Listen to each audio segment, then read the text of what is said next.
4 in the morning and we're still driving with our headlights on. However, soon they will be switched off as we are approaching the notorious city of Bakhmut. We wanted to know what it feels like to fight in one of the most dangerous places of this war. So we decided to embed with this Mortar Unit for 24 hours. The rest of the road we drive using a night vision scope. Reaching the position is one of the most dangerous parts of the mission. Even with the lights off, we are still exposed, as recently the Russians started using thermal vision FPVs.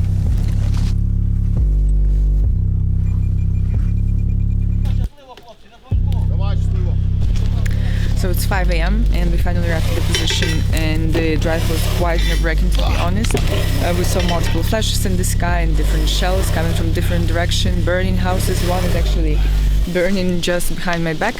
And now the unit is preparing their mortar for a long working day.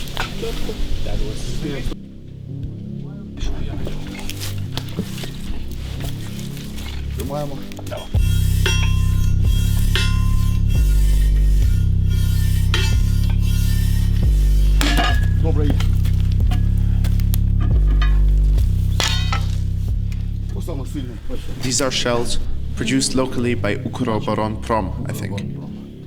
These are American, these are Bulgarian, these are Czech, Polish, and here are the Soviet ones. The Soviet ones are the most accurate. They are the most precise. We have a Soviet barrel, so Soviet shells work best. Made in 1981, I think. We don't have anyone older than that on our team.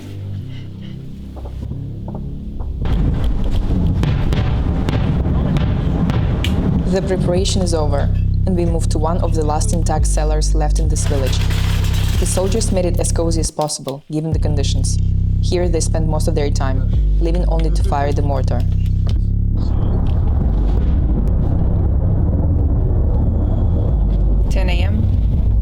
The aviation started working. I don't know how far it is, but the sound is quite impressive. And we just got the confirmation on the radio station as well. Кот! Та чую!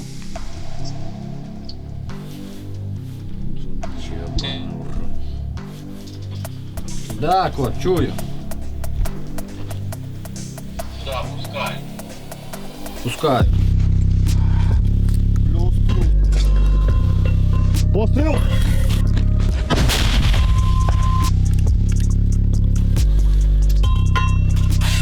Пострел! So it's 12 p.m.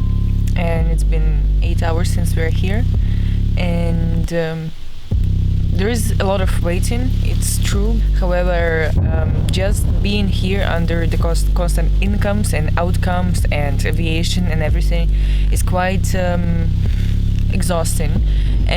But the most difficult part, I guess, is knowing that you cannot get out of here because we were brought here by the soldiers, and as soon as we left the cars, they went back home because it's too dangerous to keep the car in here. Now it's the time for the next shot.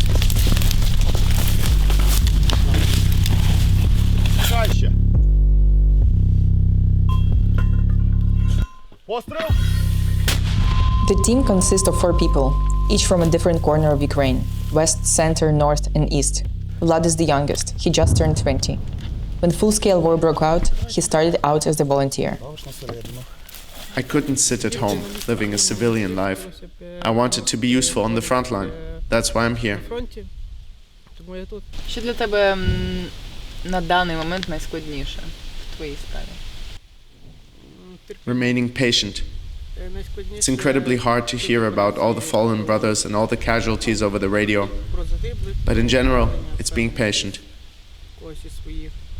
I just want to bring our victory closer, but all in good time. The OP-4 Battalion has been deployed here for 1 year and 3 months. On the busiest of days, they used to fire up to 128 shells. So far, they have shot 7. Here, the Russians have taken strong positions, and for now, there is no sense for them to move forward. It's It's weird, but now when we work less, it feels harder for us. We used to have a very tight schedule. During the last year and 3 months, our mortar unit rested for just 3 weeks in total. The same goes for the battalion. Як це витримуєте? I don't know. It just happens, I guess. It's hard. Very hard. Якщо б у вас був відпочинок, що б ви робили? Ну, типу, там, ось півроку. Vacation at home or recovery in the army? Because that's two very different things. Home, I think I'd spend time with my kids, with my wife. I'd make up for everything I've missed. My son was 3 months old when I left for war. Сина, хвати. Що, впадеш? Оп.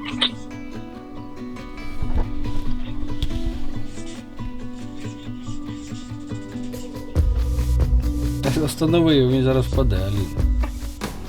Ваня, стой! It's 6 p.m. We've been here for 14 hours already. And during the last couple hours we didn't work with the mortar. And that's actually very good news, because that means that Russians are not advancing on the Ukrainian positions. The sun sets and the intensity of fighting goes down. This unit doesn't have a fancy equipment. With their 120mm Soviet mortar, they put their lives on pause, leaving the comfort of their homes behind, to fight against the cruel and sly enemy instead.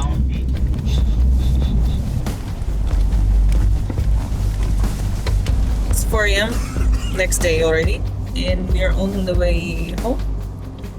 It's been a very long and a very tiring day. To be honest, I have no idea how these guys are doing this day to day.